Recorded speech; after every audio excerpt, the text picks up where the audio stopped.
ఆ పిల్లాడికి ఆటలంటే పిచ్చి. ఫుట్బాల్కైతే వీరాభిమాని. క్రీడల్లో అమోఘంగా రాణించి హైదరాబాద్ స్పోర్ట్స్ స్కూల్లో సీట్ సాధించాడు. దాదాపు 7 ఏళ్ల పాటు 10వ తరగతి వరకు అక్కడే చదివి స్పోర్ట్స్ స్కూల్ తరఫున జిల్లా, రాష్ట్ర స్థాయి పోటీల్లో సత్తా చాటాడు. ఫుట్బాల్ స్టార్గా ఎదగాలని ఎన్నో కలలు కన్న ఆ విద్యార్థిపై విధి చిన్న చూపు చూసింది. 14 ఏళ్ల క్రితం జరిగిన రోడ్డు ప్రమాదంలో తీవ్రంగా గాయపడిన ఆ విద్యార్థి ఇప్పటికీ కోలుకోలేకపోయాడు. ప్రమాదంలో వెన్ను విరిగి నడుము కింది నుంచి కాళ్ల వరకు స్పర్శ లేకుండా మంచంపై జీవోత్సవంలా పడి ఉన్నాడు.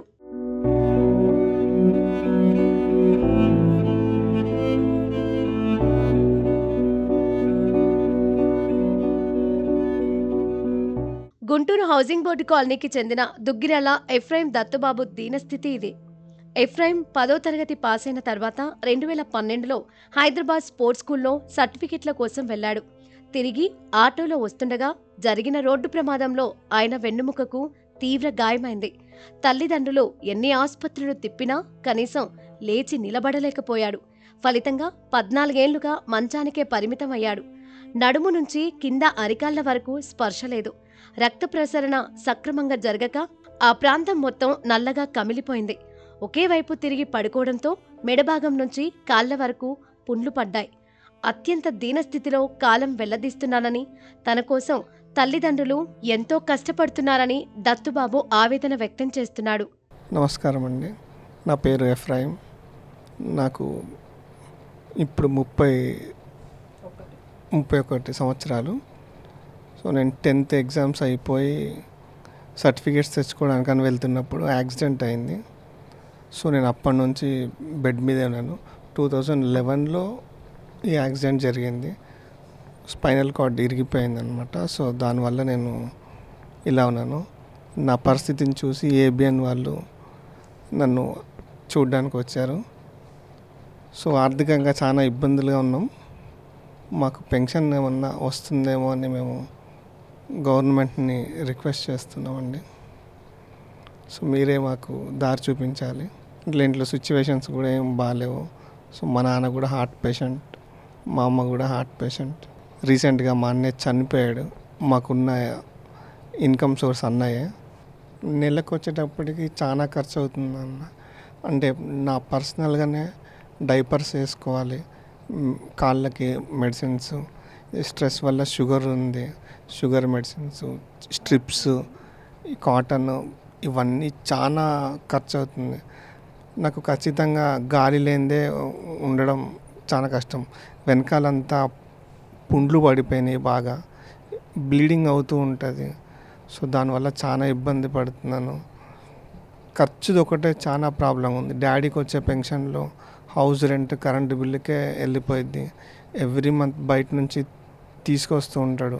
అతనికి కూడా ఏం బాగాలేదు. డాడీకి కూడా మొత్తం లంగ్స్ అన్నీ పాడైపోయి, కోవిడ్ వచ్చిన తర్వాత స్ట్రోక్ వచ్చింది. సో 18 hours ఖచ్చితంగా ఆక్సిజన్ పెట్టుకోవాలన్నారు.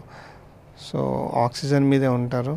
సో మాకెవరన్నా మీ గవర్నమెంట్లో మమ్మల్ని ఆదుకుంటారని, పవన్ కళ్యాణ్ గారు, సీఎం గారు మమ్మల్ని ఏమన్నా ఆదుకుంటారని రిక్వెస్ట్ చేస్తున్నామండి.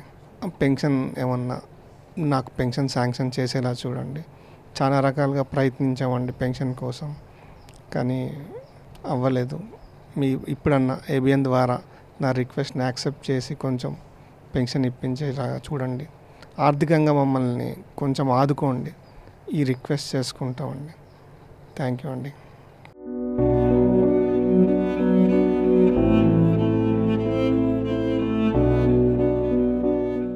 ఆరుపదుల వయసు దాటిన తల్లి ఋతురాణి ఓవైపు కుటుంబాన్ని సంరక్షించుకుంటూనే మరోవైపు కొడుకుని కంటికి రెప్పలా కాపాడుకుంటోంది. పెద్ద కుమారుడు కరోనాతో మరణించగా చిన్న కుమారుడిని ఈ స్థితిలో చూసి తల్లిదండ్రులు తల్లడిల్లిపోతున్నారు. ఎఫ్రాయిం తండ్రి విజయ్ దత్తుబాబు ప్రభుత్వ శాఖలో చిరు ఉద్యోగిగా పనిచేసి పదవి విరమణ చేశారు. దీంతో ఎఫ్రాయింకు పెన్షన్ కూడా అందని స్థితి. తన తండ్రికి నెలకు వచ్చే 17,000 పింఛన్తోనే కుటుంబాన్ని నెట్టుకు రావాల్సిన దుస్థితి నెలకొందని ఎఫ్రాయిం వాపోతున్నాడు. ప్రభుత్వం ఆర్థిక చేయూత అందిస్తే కుమారుణ్ణి కాపాడుకుంటామని తల్లి ఋతురాణి వేడుకుంటున్నారు. భర్త కూడా శ్వాసకోశ సంబంధిత సమస్యలతో బాధపడుతున్నాడని ఆమె వాపోయారు. ప్రభుత్వమే తమని ఆదుకోవాలని కన్నీళ్లు పెట్టుకుంది. నా పేరు రుతువాణి. మా చిన్న అబ్బాయి ఎఫ్రాయిం. వాడికి 10th అయిపోయినాక యాక్సిడెంట్ అయ్యింది. అప్పటి నుంచి వీడు మంచంలోనే ఉంటున్నాడు. చాలా దయనీయమైన స్థితి. అంత ప్యారలైజ్ అయిపోయాడు. మేము వాళ్ళ అన్న ఉన్నప్పుడు అన్ని రోజులు కొంచెం అట్టట్లో ఉన్నాడు. వాళ్ళ అన్న కూడా చనిపోయాడు. ఇప్పుడు వాళ్ళ అన్న కూడా కోవిడ్లో చనిపోయి మా పరిస్థితి ఏం బాగాలేదండి. వాళ్ళ నాన్నకు కూడా బాగాలేదు ఆరోగ్యం. హార్ట్ పేషెంట్ అయిపోయాడు. లంగ్స్ కూడా దెబ్బతిన్నాయి. కంప్లీట్గా 18 hours ఆక్సిజన్ మీద ఉండమన్నారు. ఆయన ఆక్సిజన్ మీదే ఉంటారు. ఈ వీడు చూస్తే ఇప్పుడు కనీసం ఇంతకుముందు 30 degreesలో కొంచెం కూర్చోబెట్టేవాళ్ళం. ఇప్పుడు అంత చేసేవాళ్ళు కూడా లేకుండా మొత్తం ఇట్లనే పడుకొని అన్నీ మంచినీళ్ళు కానీ అన్నం కానీ ఇవే తింటున్నాడు. మాకు గవర్నమెంట్ తరపు నుంచి ఏదన్నా ఇంత హెల్ప్ చేస్తే మీకు చాలా రుణపడి ఉంటాం. ప్లీజ్ సార్, కొంచెం మీరన్నా మా మీద దయ ఉంచండి. మా పరిస్థితి తెలిసి ఏబిఎన్ వాళ్ళు వచ్చి కవర్ చేసుకున్నారు ఈ న్యూస్. మీరు కూడా మా మీద దయ చూపించాలని విజ్ఞప్తి చేస్తున్నాను సార్. Please please.